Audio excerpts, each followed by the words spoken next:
Eu quero ler um versículo com você, Provérbios capítulo 19. Provérbios capítulo 19, verso 3. É o versículo da noite. A palavra de Deus, ela diz assim: é a insensatez do homem que arruína a sua vida. Repita isso comigo: é a insensatez do homem que arruína a sua vida, mas o seu coração se ira contra o Senhor. Traduzindo, eu fui dar uma pesquisada no original e eu me encontrei que a melhor tradução é: a gente faz besteira e culpa Deus. Provérbios 19, verso 3, na nossa lata. Eu não sei você, mas tem uma coisa que eu detesto, é me perder. Quando eu estou de carro, tentando chegar no lugar, e eu me perco. Gente, quem aqui se identifica? Meu Deus, se identificou, a irmã ali chegando. Perceba, você sai de casa, certo de que você sabe o caminho. Tanto que você nem consulta, nem pergunta, você não coloca no GPS, para que o Waze, eu sei de tudo. Aí você vai, começa, vai seguindo, no meio do caminho você começa a perceber que você está meio que andando em círculos, não chega no lugar. Fortaleza em obras então, a rua que você pensava que estava aberta não está mais, quando você vê tem um túnel, um buraco, uma obra, alguma coisa, retorno, desvio, aí de desvio em desvio, você se perde, não sabe mais como chega, ou coisa estressante. Eu confesso a você, confissão minha, ok? Ore por mim, um pecado que eu tenho, perco o domínio próprio quando eu me perco. Domínio próprio vai embora, eu começo a ficar agoniado, eu começo logo a culpar quem está comigo. Eu viro para a pessoa do lado e digo assim: como é que você não me avisou que era tão longe assim? Tem essa, eu sei que tem gente se identificando aqui. Gente que vira para a pessoa do lado e diz assim: se você tivesse me dito que era tão longe, eu não teria vindo. Não tem essa? Tem gente que culpa a complexidade do endereço do outro. Ele diz assim: como a pessoa se esconde desse jeito? Essa é a fama, não é verdade? Quando você está indignado e você está se perdendo, você fala qualquer coisa, você culpa até o endereço da pessoa, a coitada mora lá porque é o jeito. É o canto que ela tem para morar, você tem o teu, ela tem o dela. Enfim, mas você fica se perguntando, mas como a pessoa se esconde? Eu não sei você. Agora o melhor é quando eu perdido, aí, porque assim, você sabe que companhia telefônica hoje é uma maravilha, você paga tão caro, tenta acessar a internet quando precisa, o negócio não funciona. Aí eu vou lá, tento acessar o meu Waze, funciona? Não, não funciona. Ele dá aquela mensagenzinha irritante, ele diz conexão interrompida. Aí você fica, né, ok, tá, o que é que eu faço? Vou pedir, então, orientação, abaixo o vidro e pergunto para a pessoa: você tem alguma dica para me dar, enfim, para onde é que eu vou, eu estou indo para tal lugar. Aí a pessoa diz: eu não sou daqui. Eu fico impressionado com a quantidade de turistas na cidade de Fortaleza. Às vezes eu me pergunto, não tem um residente na cidade de Fortaleza. Todo mundo que eu abaixo o vidro diz que não é do lugar, e eu me pergunto: criatura, o que é que tu está fazendo aqui? Vai para o teu lugar, me fala quem é daqui. É impressionante.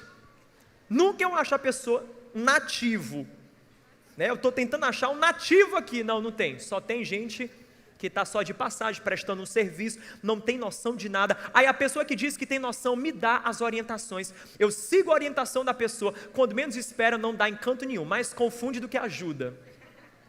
Aí pronto, você vê onde é que fica o Espírito Santo, acuado no banco de trás, porque nesse momento, aquilo que me restava de paciência já foi embora. Agora você sabe que ninguém sai de casa se planejando, não é? Para se perder. Nunca vi ninguém que disse assim: hoje eu quero gastar minha gasolina toda. Afinal de contas está barata, por que não? Fazer um turismozinho, se perder em ruas, né, desconhecidas. Enfim, andar sem propósito é o meu hobby de hoje. Não conheço ninguém que se planeja para se perder. A gente se perde porque não estava preparado. Sim ou não? Escuta uma coisa. Tem muita gente nesse lugar, perdido no trajeto da vida. Tem pessoas se perguntando: João, eu não sei como é que eu vim parar, onde eu vim parar na minha vida. Não sei como é que A minha história virou essa bagunça. Como? Provérbios 19, verso 3. A insensatez do homem arruína a sua vida. Escolhas insensatas, escolhas insensatas, escolhas insensatas conduziram você no lugar onde você se encontra. Não foram os outros, não é o passado, não é a crise, não é o governo, nada disso. Provérbios 19, 3 são escolhas insensatas. Sabe o que é que eu percebo quando eu me perco indo a certo lugar? Geralmente é porque eu ignorei o que eu não podia ignorar. Eu tenho uma mania de acelerar demais. O que é que acontece? Eu acabo passando da entrada que eu devia fazer o contorno. Eu não fico ligado nas placas, na sinalização que havia no meio do caminho. Eu não escuto alguém que às vezes está no banco de trás e sabe como chegar. Tanto que, quando estou perdido, é essa pessoa que diz assim: mas eu não te falei. Conhece essa, né?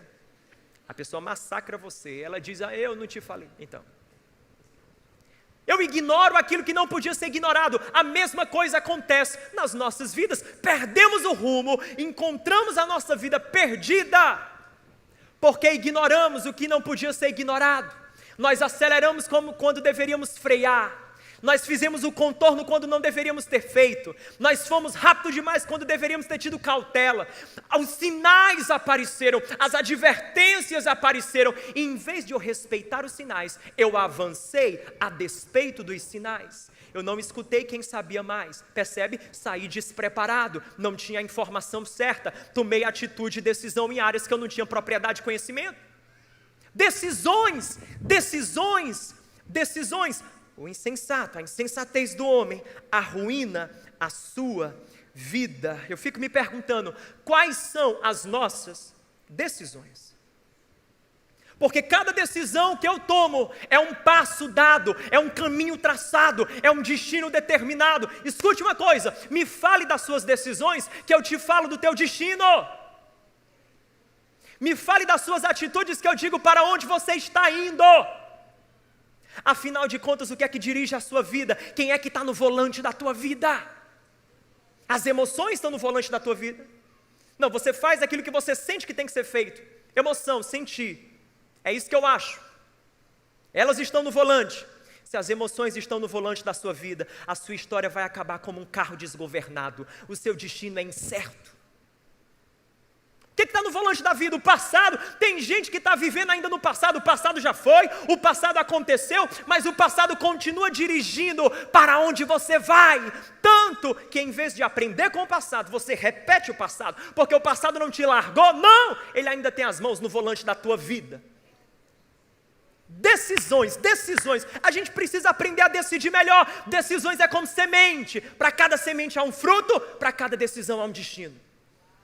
Não há mudança de destino se não há mudança de decisão. Não há mudança de chegada se não há mudança de decisão. Deuteronômio capítulo 30, verso 19, a palavra de Deus diz: eu ponho diante de vós céu e terra, bênção e maldição, a vida e a morte. Escolhe, pois, a vida para que vivas. Tu e a tua descendência. Tu e a tua descendência. Porque Deuteronômio é sábio. Decisões é como terremoto, não afeta apenas a área onde começa, afeta outras áreas também. Você está entendendo? É tu e a tua descendência. Tem gente que colhe frutos das suas decisões. Seus filhos sentem o poder das suas decisões, sua esposa sente, seu esposo sente, seus negócios sentem, o funcionário sente, os liderados sentem, a igreja sente, o ministério sente, outros sentem o poder das suas decisões.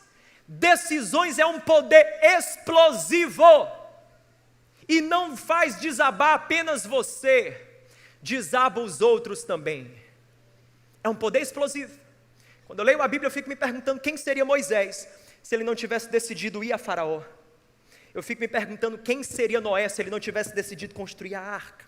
Eu fico me perguntando quem seria Neemias se ele não tivesse decidido construir a muralha.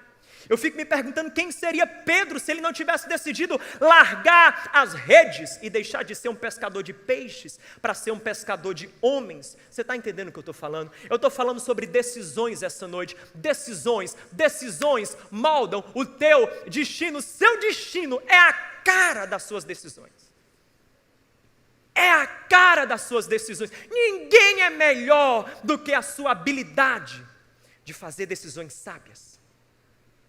Você pode ser formado, você pode ter uma grande formação acadêmica, você pode ter dinheiro ou não ter dinheiro, você pode ter apoio ou não ter apoio, você pode ter amigos ou não ter amigos, você pode ter pessoas que acreditam ou não em você pode ter pessoas que dão suporte aos teus sonhos ou não, você pode ter gente como não ter, você pode ter pessoas que te elevam ou não, você pode ter pessoas que te elogiam ou que te criticam. Não são as suas condições, são as suas decisões que moldam o seu destino. Você está entendendo o que eu estou falando?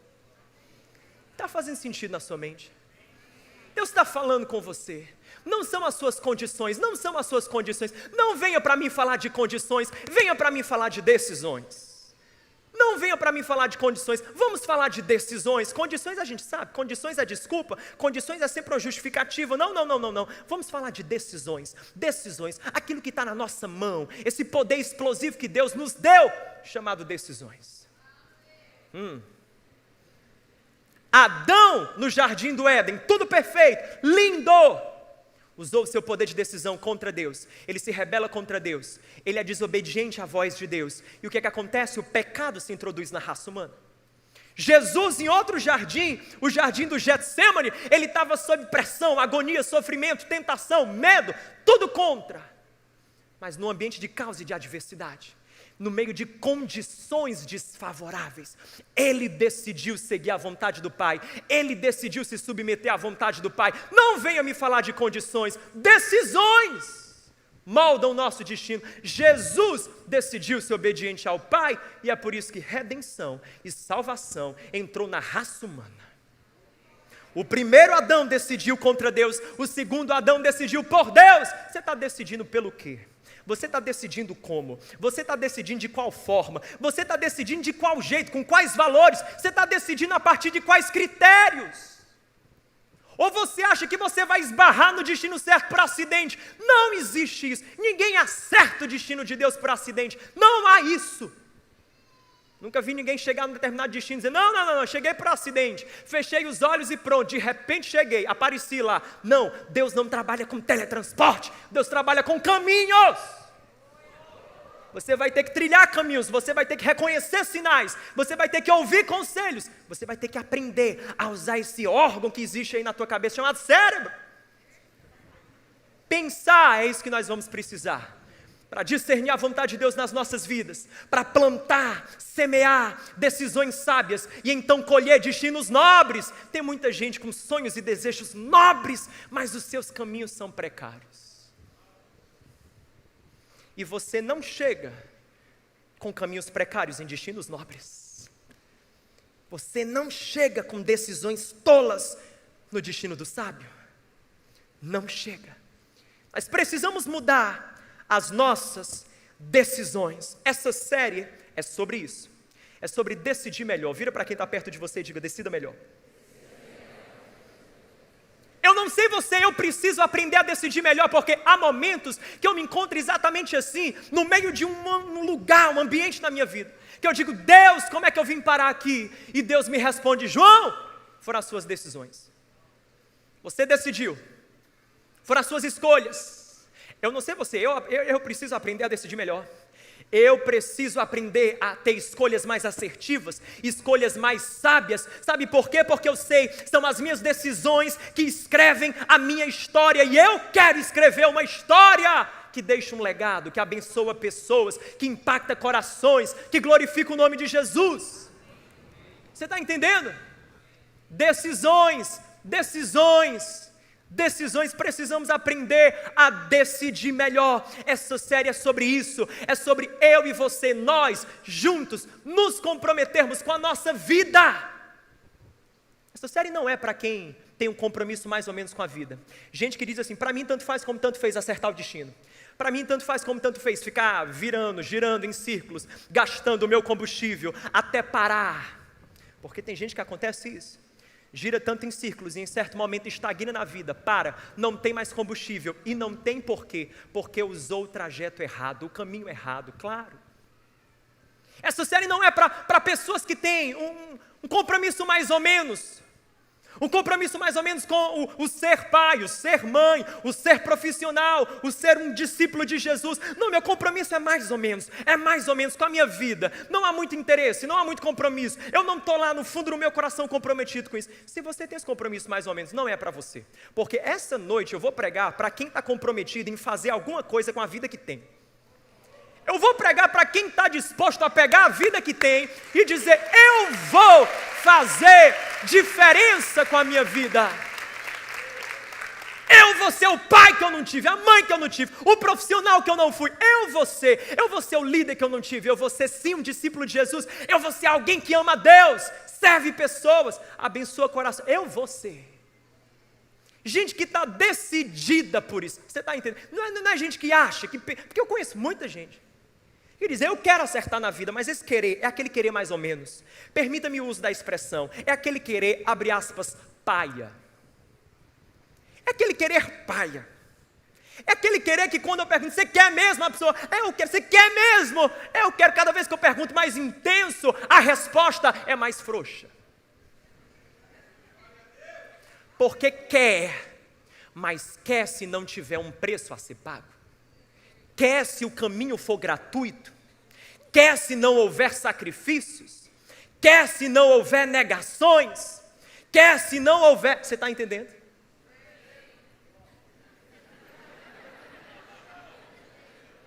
Essa série não é para quem está mais ou menos comprometido com a vida, é para quem está dizendo: João, estou contigo, eu quero que a minha vida faça diferença, eu não estou disposto a desperdiçar a vida, eu tenho uma vida e uma vida somente, eu não vou jogar fora, eu não vou deixar passar, eu não vou entregar aos outros, eu não vou colocar minhas emoções no volante da minha vida, não, a minha vida é preciosa demais para virar um carro desgovernado, eu quero o destino de Deus na minha vida. Aleluia. Se você quer reassumir o controle, reassumir. Você que está dizendo o seguinte: olha, aquilo que as emoções roubaram de mim, aquilo que as minhas más escolhas roubaram de mim, aquilo que o meu passado roubou de mim, aquilo que os outros, as críticas, as culpas roubaram de mim, eu estou reassumindo, João. Essa noite eu estou colocando de novo no volante as minhas mãos, e eu vou reassumir. Tem gente que diz assim: eu entreguei minha vida para Deus. Você só entrega para Deus aquilo que você tem. Se você não reassume o controle da sua vida, não tem como você dar para Ele, porque você não a tem.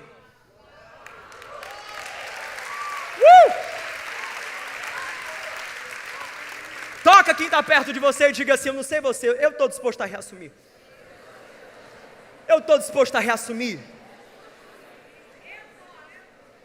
Eu estou contigo, irmã.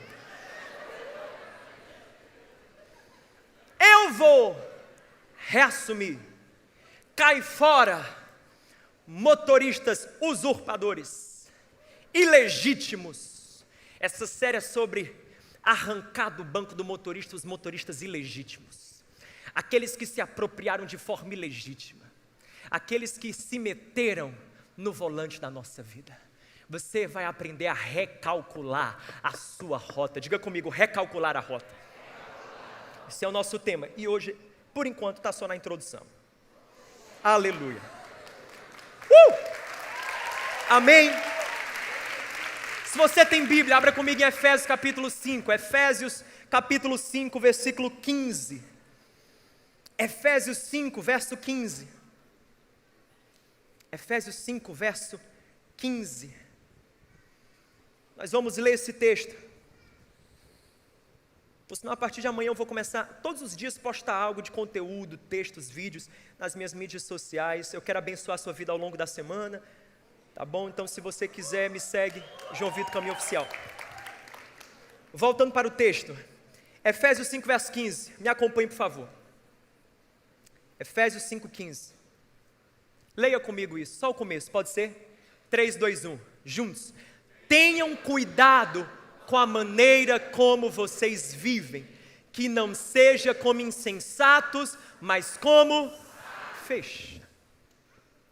Tenham cuidado na maneira como vocês vivem. Paulo, aqui ele escreve no primeiro século, para a igreja que se encontra em Éfeso, e quando ele escreve, ele dá esse pedaço de ouro para aquela igreja, sabedoria pura. E quando ele diz: tenham cuidado na forma como vocês vivem, eu amo esse texto, porque o que Paulo está dizendo é: a nossa inclinação natural é para o erro. A nossa inclinação natural é para o fracasso.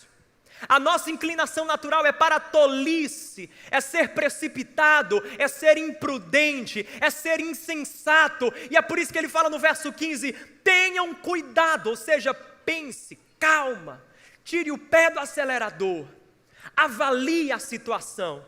Não leve a sua vida de qualquer forma, não ache que você vai esbarrar no destino certo por acidente. Escute, você não acerta os destinos na vida de forma acidental, você acerta os destinos que Deus tem para você de forma intencional. Você precisa ser intencional, você precisa pensar bem, você precisa trilhar o caminho correto. Tenham cuidado, é isso que ele está dizendo, tenha cuidado. Tenha cuidado, porque se você não cuidar, você vai cair. Versículo 16, continua o texto, Efésios 5,16. Ele fala então, aproveitando ao máximo cada oportunidade, porque os dias são maus.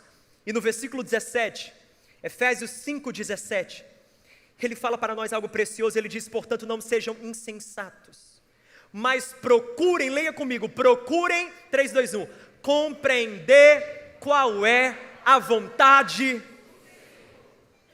Procure compreender a vontade do Senhor. Tem muita gente que chega e diz, João, eu quero viver a vontade de Deus na minha vida. Eu estou diante de uma decisão e eu quero saber qual é a vontade de Deus para mim.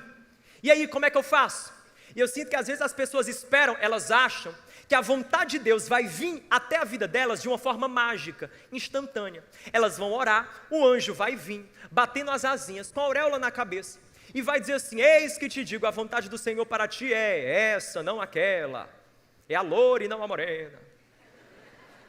É morar em Fortaleza, não em Natal. Você percebe? Instantânea. É como se a vontade de Deus fosse algo que você descobre. Ei, Paulo está dizendo que a vontade de Deus, por favor, pega isso. A vontade de Deus não é algo que você descobre. A vontade de Deus é algo que você discerne. Você não descobre, você discerne. Tem uma diferença, João? Ah, mas claro que tem. Muita diferença. Eu te digo qual a diferença. A diferença é o seguinte. A vontade de Deus, você descobrir ela, é como se de repente, em algum lugar no universo, existisse uma espécie de biscoitinho da sorte, que você pudesse quebrar, tirar aquele papelzinho branco e tivesse escrito a vontade de Deus para você, pá. Então tudo que você precisa na vida é orar muito, falar com algumas pessoas, e então achar onde é que está, onde é que o anjo está, o profeta está, onde é que está. Deus falando a vontade dele para você. Mas Paulo não está dizendo isso. Paulo está dizendo, busque compreender a vontade de Deus. Porque sabe como é que você chega na vontade de Deus? Por meio da compreensão. Compreensão é você pensar, refletir, meditar, analisar. É você olhar para a situação, você pesar os prós e os contras. É você olhar para aquilo, usar os princípios da palavra de Deus. Uma mente abastecida pela palavra, com os princípios da palavra, renovada pela palavra. Com essa bagagem, você vai analisar a situação, pensar, ponderar, considerar as possibilidades e então chegar na vontade de Deus. Então, se você está esperando viver a vontade de Deus, como se a vontade de Deus fosse chegar até você de uma forma mágica, instantânea, esqueça. Você vai ter que usar a cabeça. Você vai ter que buscar a palavra, você vai ter que renovar sua mente na palavra, você vai ter que se abastecer dos princípios da palavra, para ter bagagem, para analisar decisões, pensar nas decisões, refletir e ponderar suas decisões a partir da perspectiva da palavra. Isso é compreender a vontade. Aí você diz, como fazer isso? Como, João? Como? Ele diz, Paulo falou, não como insensatos, mas como sábios. Precisamos ser sábios. Para compreender, para discernir a vontade de Deus, precisamos ser sábios. E aí fica a pergunta, como ser sábio?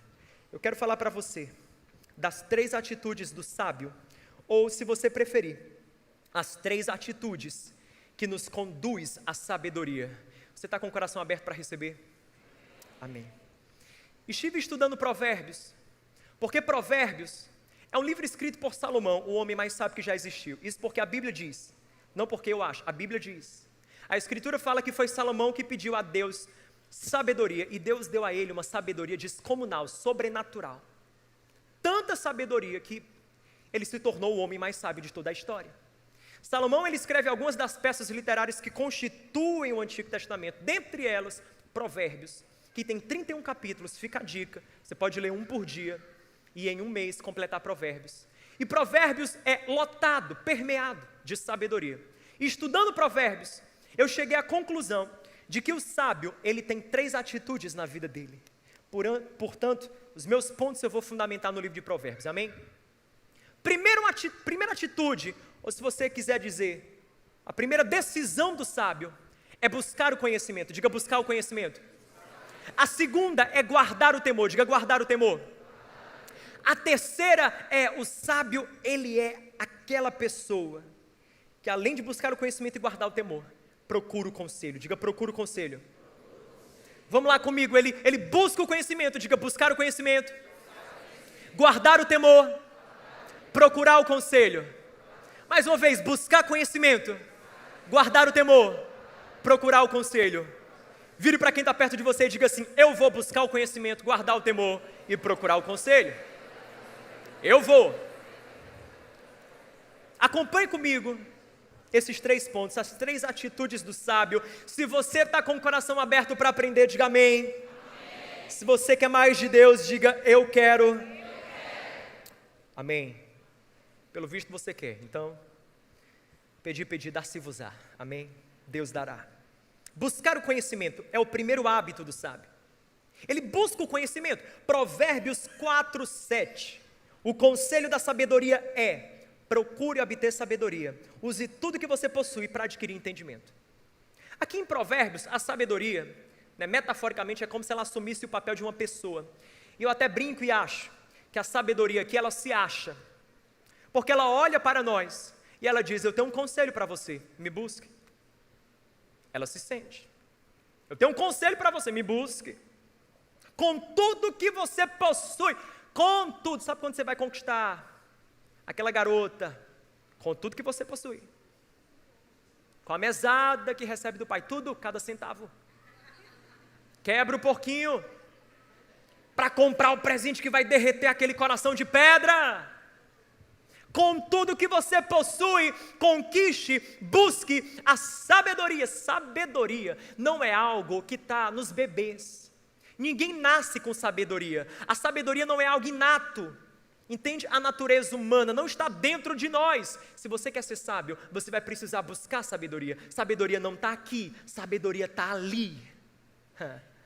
Sabedoria está em fontes externas. Sabedoria, eu não nasci com sabedoria, você não nasceu com sabedoria, ninguém aqui, não me venha falar que lá na maternidade você estava dando aula de sabedoria. Ninguém nasce sábio, assim como ninguém nasce tolo, nós nos tornamos sábios, nos tornamos tolos. Nós precisamos, portanto, adquirir, buscar a sabedoria. Eu fico me perguntando, por exemplo, imagine que se o Silvio Santos tivesse passado aqui e dito assim: JV, eu tenho aqui um cheque de R$1 milhão, tá?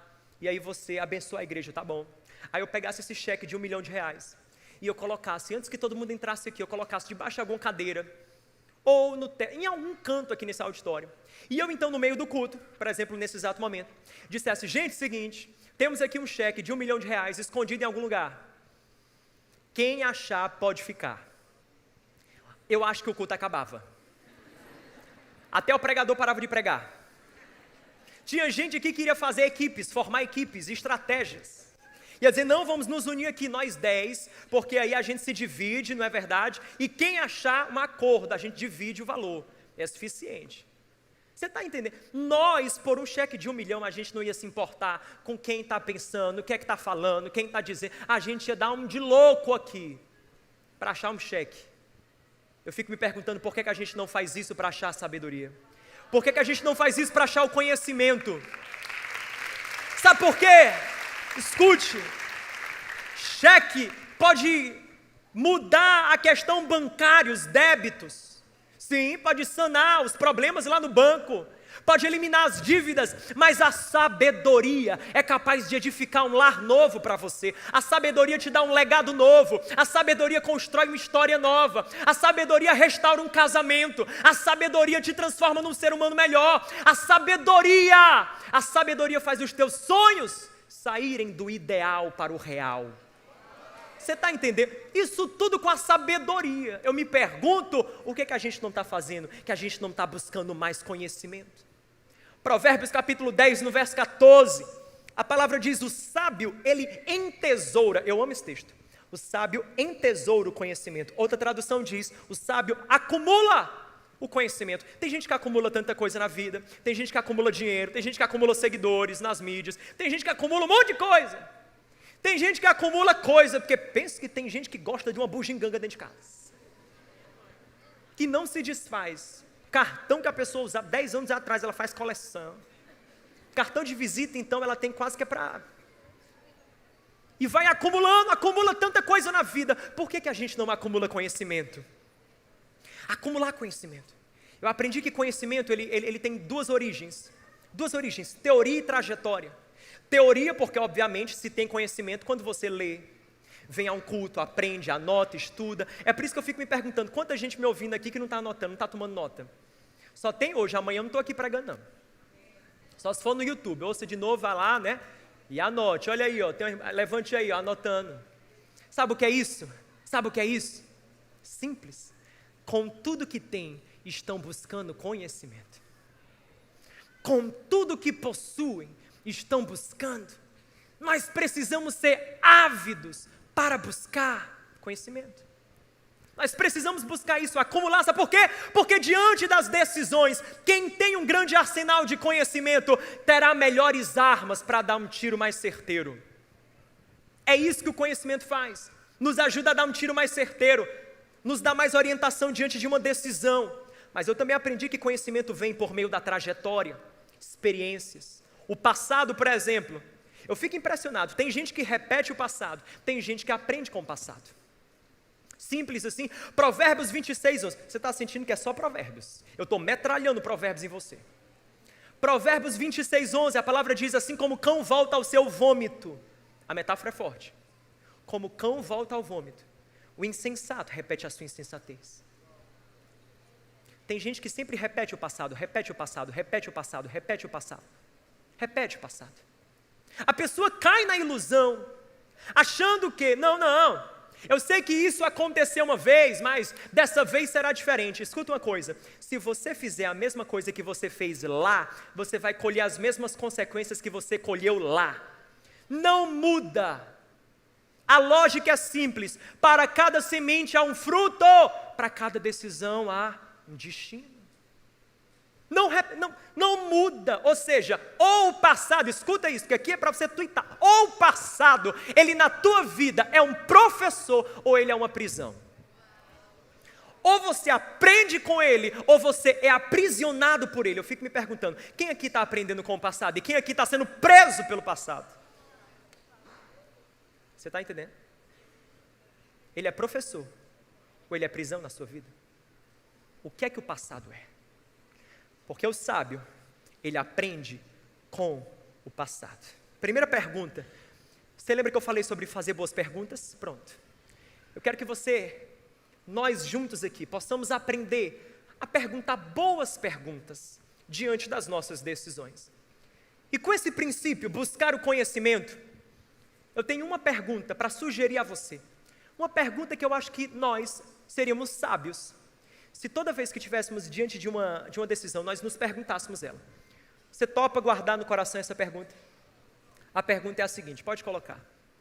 A pergunta é, o quanto eu sei sobre isso? Quando eu estou diante de uma decisão, eu preciso me perguntar o quanto eu sei sobre isso. O quanto de conhecimento eu acumulei sobre isso.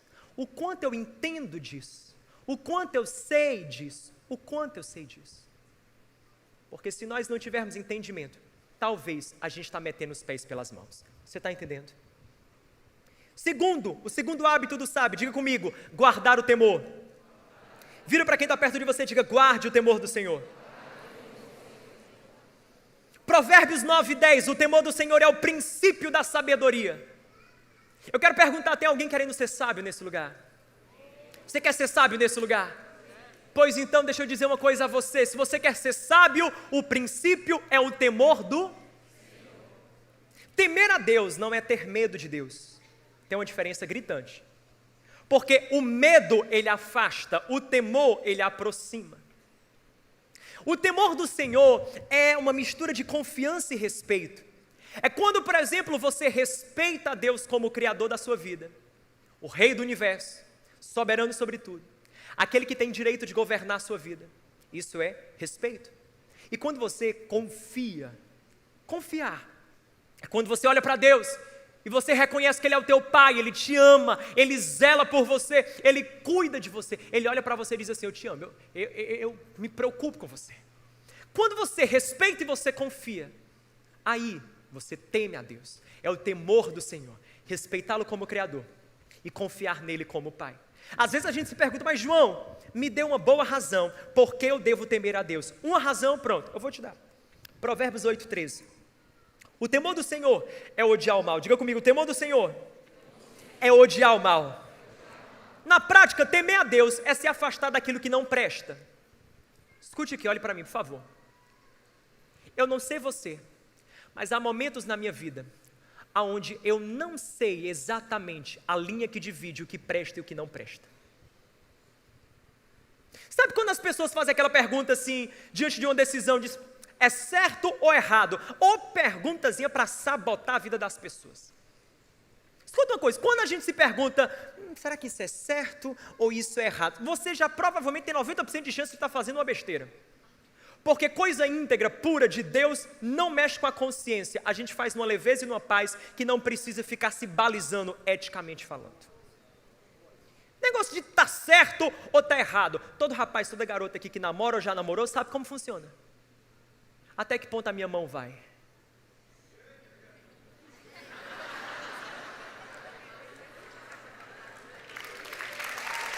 Está certo ou está errado? Ei, vem cá, é certo ou errado? Será que a gente está errado? A gente está certo ou está errado? Ir para certo lugar, para aquele lugar lá, vai estar um pessoal: não, mas assim, eu vou, mas eu não vou fazer isso aqui.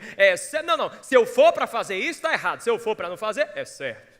Está certo ou está errado? Escuta, essa pergunta de certo e errado é para quem está querendo viver no limite. Sabe aquele limite? Aquele limite da vida onde até que ponto eu posso estar errado sem estar errado. Porque existe isso.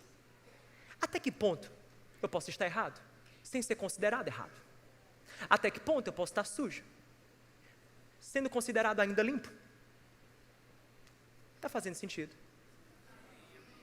Eu não sei com você, mas isso comigo acontece. Porque eu também não sei com você, mas comigo, confesso, meu coração, ele tem uma tendência de produzir umas justificativas boas para coisas que não valem nada. Aliás, eu digo mais, deixa eu falar uma coisa para você, também não sei com você, mas comigo, acontece uma coisa. As minhas piores, escute aqui, olha aqui para mim. Para as minhas piores decisões, eu tenho as melhores desculpas. Para as minhas piores decisões, eu tenho as minhas melhores desculpas. Eu vou dar aqui um arsenal de desculpas, por favor, não se ofenda. Não são as que você faz com você, é aquelas que eu faço comigo, tá bom? Abre aspas, olha a minha desculpa. Isso não vai machucar ninguém. Desculpa. Eu vou fazer porque não vai machucar ninguém. Eu vou fazer porque, assim, farei apenas uma vez. É só hoje. Não vou repetir mais. Só hoje. Olha, tá, eu vou fazer, mas eu vou tomar cuidado. Farei isso, mas tomarei cuidado. Desculpa, essa é boa. Atolamos o pé na jaca com essa. Tem essa outra também. Faz muito tempo que eu não tenho disso. Estou precisando de um tempinho off, né? Assim, uma coisinha a mais. E essa outra, eu vou fazer, mas assim, no momento que der problema, eu pulo fora. Quando eu não conseguir lidar mais com isso, eu pulo fora. Sejamos sinceros, para as nossas piores decisões, a gente arquiteta as melhores desculpas. É por isso que eu entendo que o temor do Senhor, ele é tão importante. Sabe por que ele é tão importante? Porque ele me ajuda a perceber aonde há mal, mesmo quando eu não vejo que há mal. Deixa eu dar um exemplo. Quando eu era criança, minha mãe está aqui. Quando eu era criança, eu tinha mania de vez em quando, não sempre, mas de vez em quando caía, né, alguma coisa no chão. Eu pegava do chão e comia normal, achava que estava bem. Por exemplo, o pirulito caiu, rolou na areia, fica até mais crocante. E aí, perceba, para mim está normal porque, caindo ou não no chão, o sabor é o mesmo. Mesmo doce.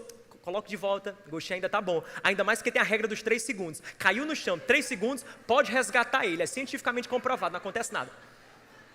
Você dá só um sopro, soprou, pronto. Ah, quem já fez isso? Confessa aqui quem já fez. Pronto, tá bom, irmãos. Caiu, enfim. Obviamente minha mãe, minha avó está ali. Dizia, menino, não faz isso. E eu não entendia por quê. Ele caiu no chão. E eu ficava pensando, mas caiu no chão, o que é que tem a ver cair no chão e não pegar mais? Qual é a relação que isso tem? Não tem relação nenhuma, não faz sentido. Caiu no chão, pronto, eu peguei de volta. O sabor é o mesmo. A diferença é porque ela tinha tido aulas de ciências. E nas aulas de ciências ela aprendeu sobre micróbios, né? Aprendeu sobre negócio enfim, bactéria, vírus. Ou seja, tem uns bichinhos lá no chão que contaminam o alimento. E se eu ingerir, vai fazer mal. Ela sabia o que eu não sabia. Ela entendia do que eu não entendia. Ela via o que eu não via. Escuta uma coisa. Tem muita coisa que Deus está dizendo, não pega do chão e lambe, por uma coisa. Porque você está preocupado com o sabor. Deus está preocupado com a saúde. Você está preocupado com o sabor. Deus, mas prova bem, está com o mesmo gosto, está com a mesma delícia. Deus está falando, pode ser que o gosto está bom agora, mas eu quero saber como é que vai estar o gosto daqui a algum tempo, quando você estiver acamado. Você está preocupado com o sabor, Deus, estou preocupado com a tua saúde. Eu vejo o que você não vê, eu sei o que você não sabe, eu entendo do que você não entende. Provérbios capítulo 3, a partir do verso 5, toma mais um provérbio aí para ti. Provérbios capítulo 3, a partir do verso 5. A palavra de Deus diz, confia no Senhor, e não se apoie no seu próprio entendimento. Reconhece o Senhor e Ele endireitará as tuas veredas. Não seja sábio aos teus próprios olhos, teme a Deus e afasta-te do mal. Não seja sábio aos teus olhos, não seja aquele que se acha o dono da razão. Reconheça que Ele sabe o que você não sabe, Ele entende o que você não entende, Ele conhece o que você não conhece, Ele pode aquilo que você não pode, Ele compreende o que você não compreende. Portanto, quando Ele fala, escute. Não pegue do chão o pirulito que caiu e Deus está dizendo, não faça isso. Portanto, a pergunta agora para mim e para você não é mais, diante de uma decisão, dizer, é certo ou errado? Não. Eu tenho uma outra pergunta, mostra aí, coloca, outra pergunta mais profunda, essa pergunta aqui. Toda vez que você estiver diante de uma decisão, se pergunte isso. Isso honra a Deus. Porque para a pergunta de certo e errado, eu não sei você, eu sou especialista em achar uma boa desculpa, uma boa justificativa, mas para essa, parece que quando eu me pergunto essa pergunta, a minha máscara cai. A minha máscara cai. Eu fico sem escolhas, porque ela é muito mais profunda. Ela é uma pergunta que mexe até com as minhas motivações. Isso honra a Deus. Isso honra a Deus. Toda vez que você decidir, guarde o temor do Senhor. Como? Fazendo essa pergunta. Isso honra a Deus. Eu quero dizer a você, há uma promessa para aqueles que temem a Deus. Salmo 25, verso 12. Ao homem que teme o Senhor, Ele o instruirá no caminho que deve escolher. Sabe o que é isso? Temor, ele traz direção. O homem que respeita a Deus, a mulher que respeita os princípios de Deus, não andará perdido. Sempre vai ter uma rota diante de você. Ele vai instruir você no caminho que você deve andar. Para o homem que teme ao Senhor, a palavra diz mais no verso 14 do Salmo 25, ela diz que o Senhor dá a conhecer os segredos da sua aliança, àqueles que o temem. Sabe o que é isso? Segredo de Deus. Quando eu estou perdido, Ele vem lá e diz, deixa eu te contar um segredo, João. Eu vou sussurrar para você os meus segredos. Eu vou sussurrar para você os meus segredos, as minhas chaves, os meus comos, que ninguém entende. Eu vou dizer a você, porque você me respeita, porque você me honra, porque você confia em mim. Eu não sei você, mas eu preciso dos segredos de Deus. Guarde o temor. Terceiro, diga comigo, procurar o conselho. Mais uma vez, buscar o conhecimento, guardar o temor, procurar o conselho. Buscar o conhecimento, guardar o temor, procurar o conselho. Provérbios 15, 22. Onde não existe conselhos, fracassam os bons planos. Quantos bons planos na sua vida fracassaram por falta de conselho? Posso dizer uma coisa a você? Não deixe os bons planos do teu amanhã fracassar também por causa de falta de conselho. O sábio, ele sabe quando não sabe. O sábio sabe quando não sabe. O tolo, ele se acha, ele pensa sempre que sabe. O sábio não.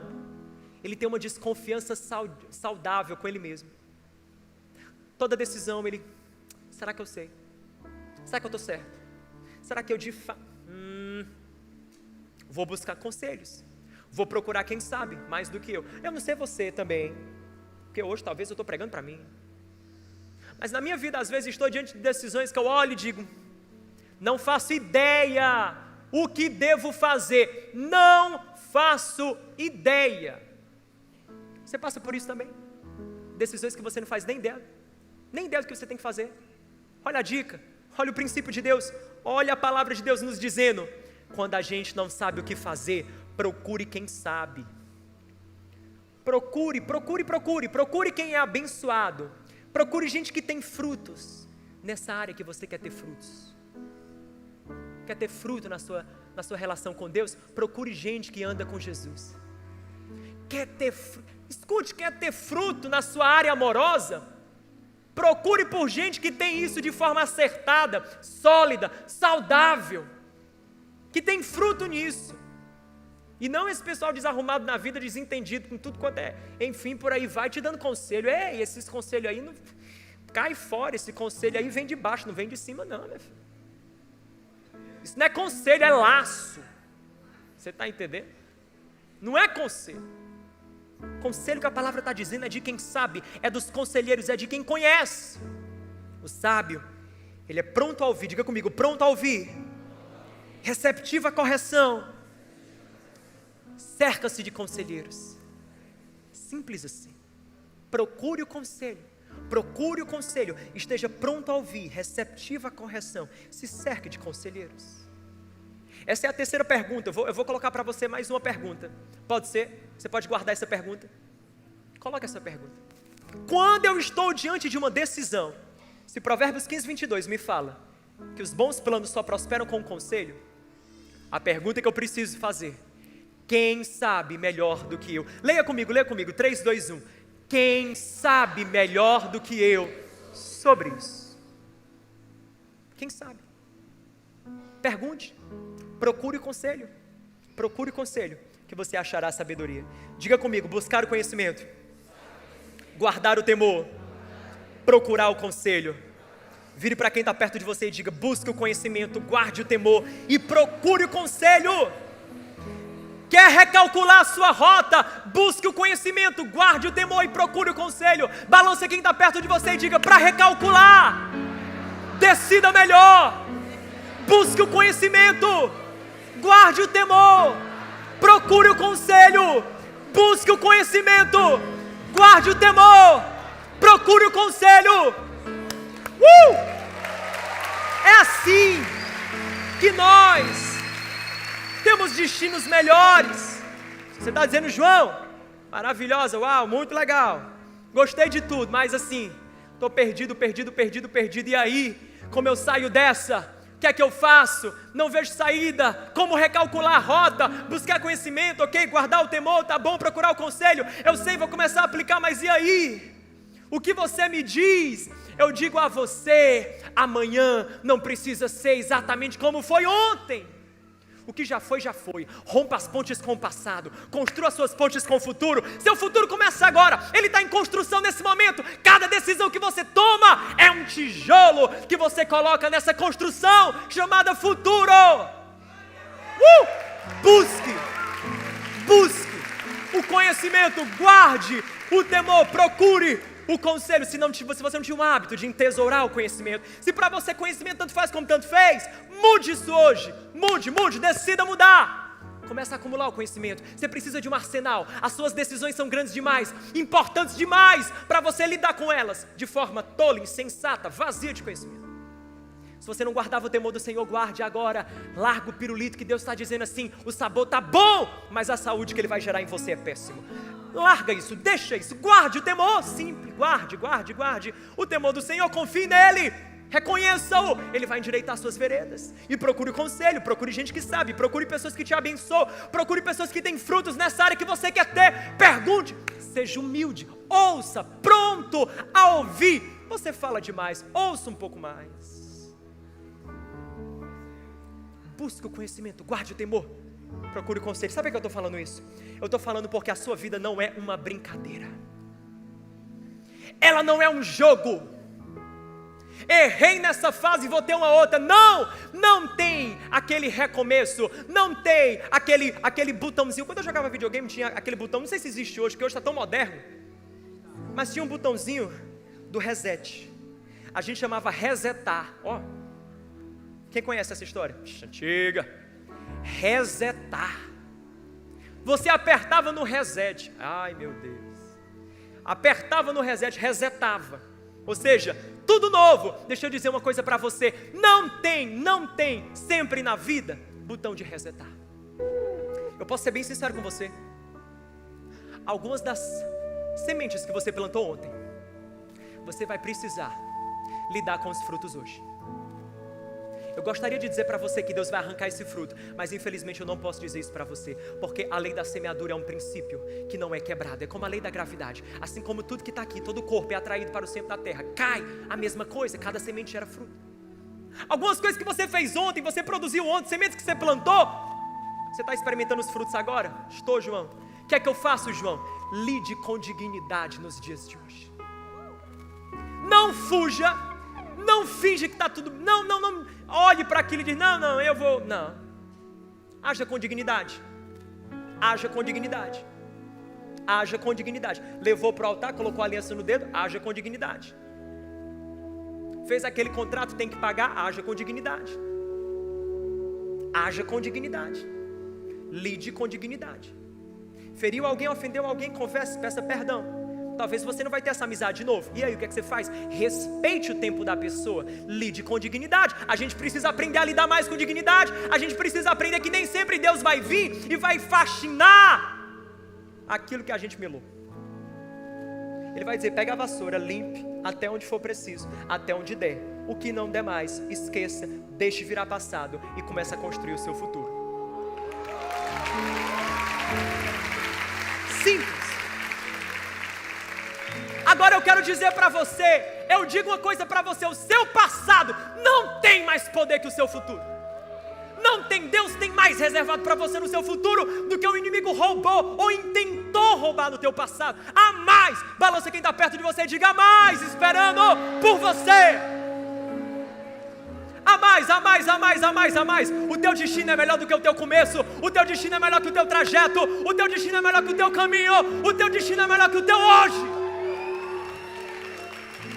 O caminhar do justo é como a luz da aurora, brilha, até ser dia perfeito. Você crê nisso? Você crê nisso? Amém. Glória a Deus, eu creio. Portanto, eu quero dizer para você, Jesus te trouxe essa noite para você recomeçar, para você entender que na presença de Deus, no poder de Jesus, há uma oportunidade nova, há um capítulo novo, há um tempo novo para você. Para você. Eu quero convidar você a ficar de pé nessa hora.